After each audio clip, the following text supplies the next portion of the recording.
دۆسیەی دەست بە سەراگرتنی موڵکی گشتی لە هەرێمی کوردستان هێشتا بە یەکێک لەو دۆسیانە دادەنرێت کە بە هەڵواسراوی ماوەتەوە و بەدایان موڵکی گشتی لەژێر کۆنتڕۆڵی حیزب و لایەنە سیاسی و بەرپرسەکاندان هەرچەندە چەند جارێک لەلایەن سەرۆکایەتی حکوومەتی هەرێمەوە بەجیالی ژنا بۆ گەڕاندنەوەیان پێگەنرا، بەڵام تا ئێستا ئەو موڵکانە لەلایەن حیزبەکانەوە بۆ بەرژەوەندی خۆیان بەکاری دێنن. بە جۆرەی بەڵگەنامەکانی NRT لە هەڵابجا، بارگای ئێستای مەڵبەندی نۆی شارەزووری یەکێتی نیشتیمانی کوردستان پێشتر کارگەی تووتنی هەڵەبجە بووە و لە ساڵانی 2004 بۆ 2005 لەسەر بودجەی وەزارەتی ئاوەدانکردنەوەی حکوومەتی هەرێم بۆ مەڵبەندی ڕۆشنبیری هەورامان لە هەڵەبجە دروست کراوە، بەڵام لە ئێستادا کراوە بە بارگایەکی حیزبی.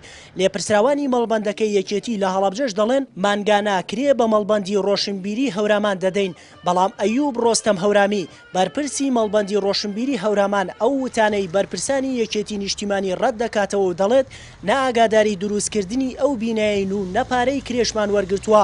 ئەمە لە کاتێکدایە مەڵبەندی ڕۆشنبیری هەورامان خۆیان لە کرێچیدان.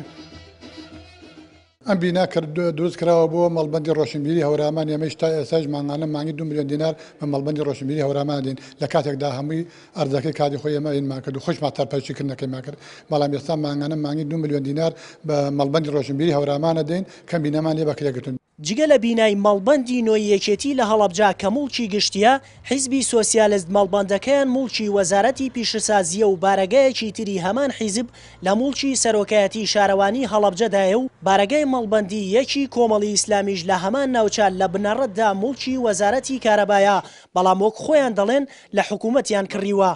ئێمە لە هەندێک لەمانە داواکاری گشتیمان ئاگادار کردەوە کە بەدواداچوون بۆ کا بۆ ئەم کەیسانە و ئەم کەیسانە بجوڵێنێ و سەربارەی ئەوانی کەشکە حیزبەکان داگیریان کردووە ئەو بەڕێز سەرۆکیە هەرێم کاتی خۆی لیژنەیەکی دروست کرد بۆی ئەم ماڵ و مورچی گشتی کە داگیر کراوە بگەڕێنێتەوە، بەڵام زۆر بەداخەوەی من هەستی پێکەم لەناو هەڵەبجا هیچ لەوانە نەگەڕاوەتەوە.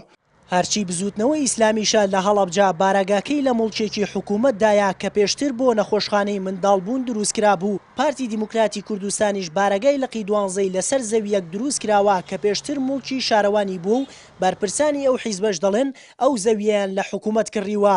ئەوەی کە جێگەی نیگەرانیە بەشێکی زۆر لەو مڵکانە خراونەتە ناو چوارچێوەی یاساییەوە، ینی مڵکێکی حکومی حیزبەکان داگیریان کردو ئێستا تاپۆیان کردووە لەسەر خۆیانیان بە تایبەتی لەم سنووری خۆمان لە سنووری هەڵەبجە و سیروان و ناحەکانی دەوروبەری.